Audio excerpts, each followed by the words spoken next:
রিসালাতের পরিচয় ও বিষয়বস্তু। রিসালাত হলো আরবি শব্দ যা প্রেরণ অথবা বার্তা বহনের অর্থে ব্যবহৃত হয়। ধর্মীয় প্রাসঙ্গিকতা বিষয়কে রিসালাত বলা হয়, যেখানে নবী রাসূলদের মাধ্যমে মানুষকে দিব্য নির্দেশনা দেওয়া হয়। আল্লাহ তাআলা এদেরকে সত্যের পথে পরিচালনা করার জন্য প্রেরণ করেছেন, যাতে মানুষ সঠিক পথে ফিরে আসতে পারে। এই রিসালাত বহনকারীদেরকে রাসূল বলা হয়।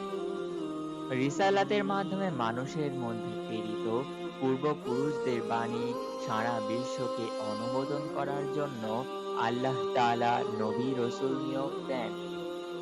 এই বাণী মানুষের মাঝে সত্যের আলো প্রচার করে এবং তাদের সঠিক পথে পরিচালনা করে।